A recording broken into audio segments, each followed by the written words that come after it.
It's 40,000 years ago. You wake up before the others, and something is wrong. Your skin is hot.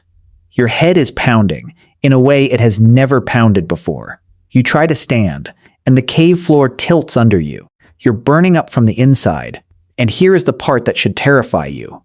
There are no doctors anywhere. On the entire planet, there is no hospital to drive to. There is no little orange bottle of pills. There is no pharmacy, no thermometer, no ambulance, no Google symptoms at 3 in the morning, and quietly convince yourself it's over. There is just you, a fever, and a cave.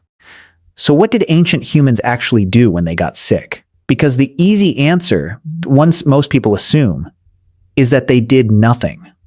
They suffered, they prayed to something, and mostly they died. And that answer is completely, provably wrong. By the end of this video, you're going to know exactly what a human being did 40,000 years ago when their body started to fail them. And I promise you is stranger, smarter, and honestly, more moving than you're expecting. Some of these people were performing surgery. Some of them were using antibiotics tens of thousands of years before we thought antibiotics existed. And one of them survived something that should have killed him instantly. For one reason that quietly explains the entire success of the human species. If you appreciate this type of content, gently tap that like button. It genuinely helps this channel more than you'd think. Let's get into it. All right. First, you have to throw out the cartoon. The one where a caveman gets sick, grunts, and just lies down to die in the dirt. Because the very first thing an ancient human reached for when they felt awful wasn't magic and it wasn't prayer. It was a plant. Here's how we know, and this is where it gets wild. There's a cave in northern Spain called El Sidrón, and inside it, researchers found the remains of a group of Neanderthals from around 40,000 to 50,000 years ago. Now, Neanderthals are the ones we've all been trained to picture as dumb, hairy, knuckle-dragging failures. Hold that thought, because one of these individuals is about to embarrass that entire stereotype. Scientists did something clever. When you don't brush your teeth, plaque hardens into a rocky substance called dental calculus. And that stuff traps everything you ate, sealed and preserved, for tens of thousands of years. It's basically a fossil of your last meals stuck to your own teeth. So the researchers scraped the hardened plaque off this Neanderthal's teeth and read the DNA trapped inside it. And what they found rewrote what we thought these people were capable of. This particular Neanderthal was sick, really sick. He had a dental abscess rotting in his jaw, which is a special kind of agony. And on top of that, he had an intestinal parasite, giving him what I'll politely call a very bad stomach situation. He was miserable. But he wasn't just lying there taking it. In his plaque, they found poplar.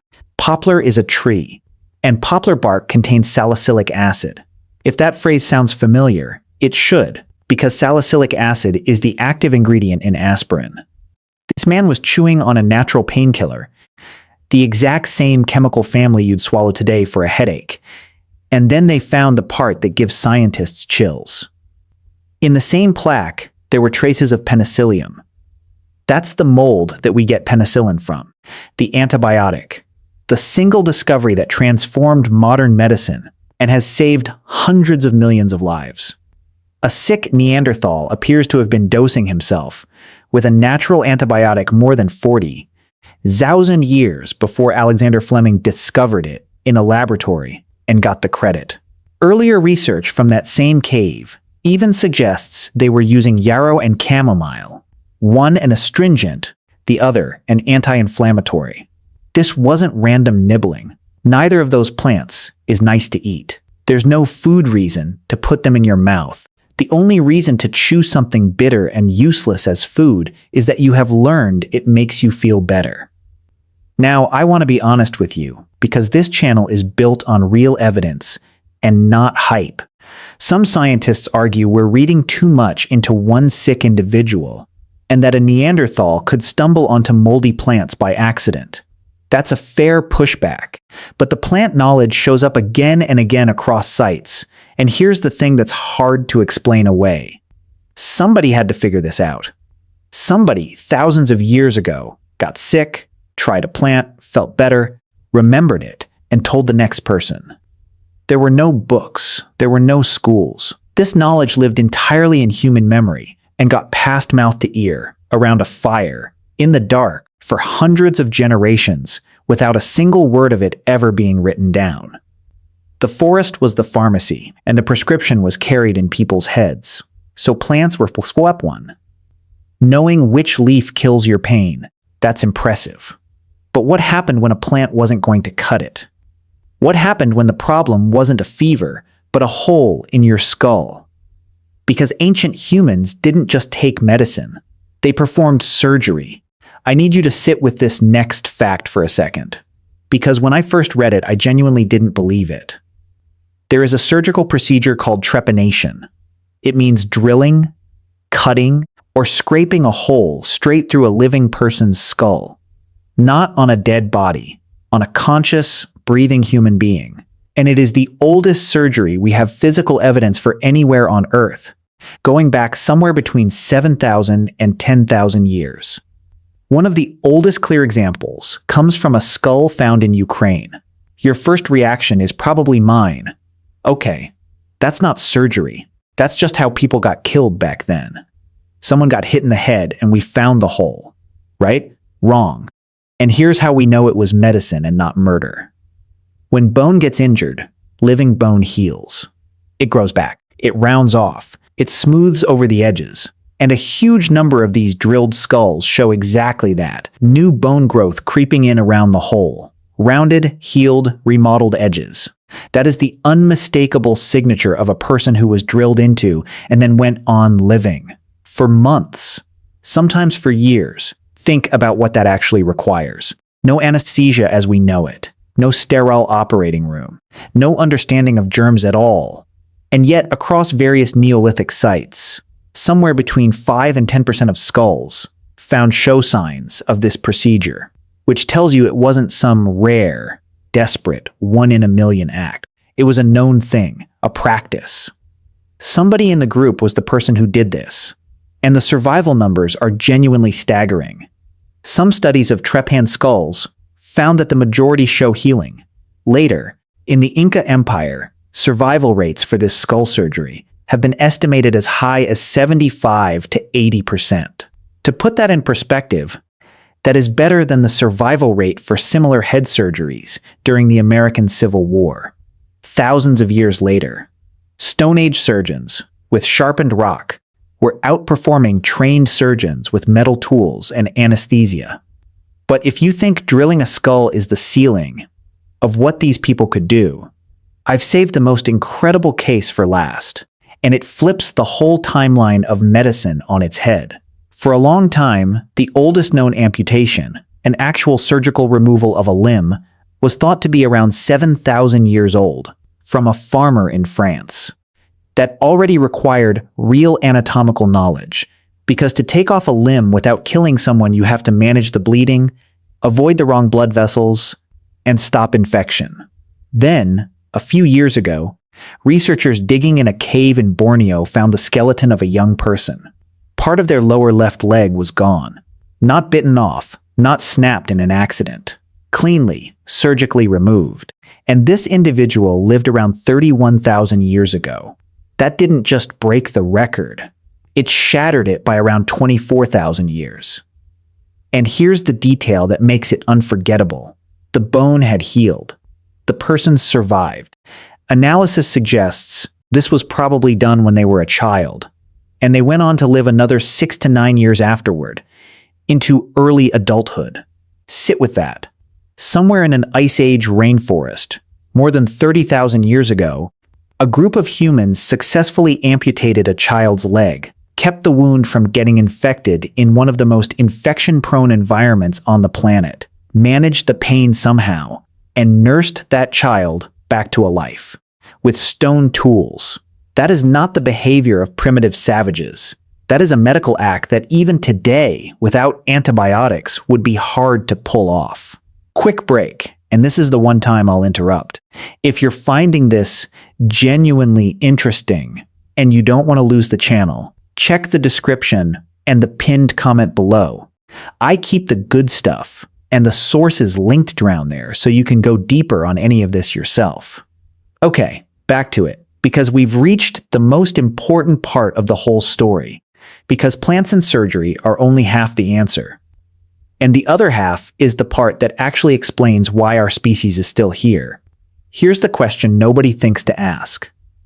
When that child in Borneo lost a leg, who fed them for the 6 to 9 years they couldn't fully fend for themselves? When someone was flat on their back with a fever for a week, who brought them water? Surgery is useless if the patient starves during recovery. And this is where we meet the most important sick man in human history. His name, or the name we gave him, is Nandy. Nandy is a Neanderthal whose remains were found in a cave called Shanidar in what's now Iraqi Kurdistan. And when scientists reconstructed his life from his bones, they found a body that had been through absolute war. At some point, he'd taken a crushing blow to the left side of his face, which probably left him blind in one eye. His right arm was withered and damaged, and appears to have been amputated or useless at the elbow. He had a bad leg, a pronounced limp, and bony growths in his ear canals that likely left him partially or fully deaf. Read that list again. One-eyed, one-armed, half-deaf, limping. Now here is the impossible part. He lived. Not for a few weeks. He lived into his 40s, which for a Neanderthal was genuinely old. A one-armed, half-blind, deaf man with a crippled leg could not hunt. He could not run from predators he couldn't even hear coming. He could not gather his own food or defend himself. By every rule of raw survival, he should have died the day he got hurt. And he didn't.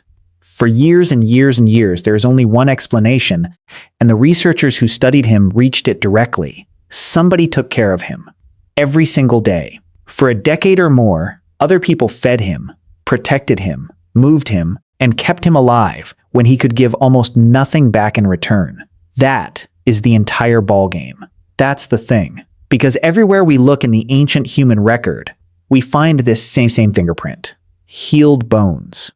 Broken legs that mended, which means somebody held that person still and fed them while they couldn't walk.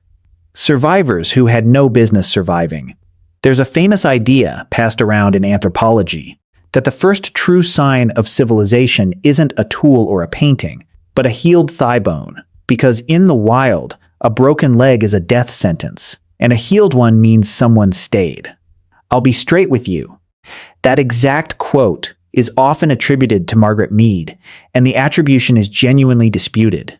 So I'm not going to hand it to you as a real quote from her. But the truth underneath it stands on its own, carved right into Nandy's bones. The single greatest medical technology ancient humans ever developed was not a plant, and it was not a sharpened stone. It was each other. It was the decision, made over and over across tens of thousands of years, to not leave the sick person behind. And that decision left a mark that reaches all the way to you, right now, watching this. Let me introduce you to one last patient, and then I want to show you something in your own home. High in the Alps, hikers once found a body frozen in the ice, so well preserved that people initially thought it was a recent death. It turned out to be a man who died around 5,300 years ago. We call him Ötzi. And Ötzi was carrying a medical kit in his gut. Scientists found the eggs of whipworm, a nasty intestinal parasite. And on him, deliberately carried, were pieces of a specific fungus, birch fungus, that contains compounds that are toxic to exactly that kind of parasite and can help purge it from the body. He wasn't carrying a random mushroom. He was carrying, essentially, a prehistoric deworming pill for the precise illness living inside him. On top of that, his body is covered in dozens of tattoos, and the strange thing is where they are, clustered over his joints and lower back, the exact areas that would ache, in a pattern that lines up unnervingly well with pressure points we still use for pain today. A frozen man from over 5,000 years ago was, it seems, treating his own arthritis. Now here's the payoff. Here's the thread I promised you. Everything those ancient humans figured out, we didn't throw away. We inherited it. That poplar bark the sick Neanderthal was chewing, the salicylic acid. That is the direct chemical ancestor of the aspirin sitting in your bathroom cabinet right now. That penicillium mold in his teeth is the same family of mold that became penicillin, the antibiotic that has probably saved someone you love. The willow and poplar that ancient people chewed on for pain, we studied, purified, and turned into pills. Their forest pharmacy didn't disappear. It slowly, over thousands of years, became your medicine cabinet. You are using their discoveries. You just get them in a clean white tablet instead of a bitter piece of bark. So what did ancient humans do when they got sick? They did not lie down and give up. They read the forest and found the plants that fought pain and infection. They performed surgery so skillful that some of their patients outsurvived Civil War soldiers. And most importantly, when one of their own couldn't stand, they stayed. They carried each other. That last one is the real invention. That's the whole thing. Every time you bring soup to someone with the flu, or sit in a waiting room for a friend, or refuse to leave someone alone when they're scared and sick, you are doing the single most ancient human thing there is. You're doing what Nandy's people did in a cold cave 40 zillion years ago.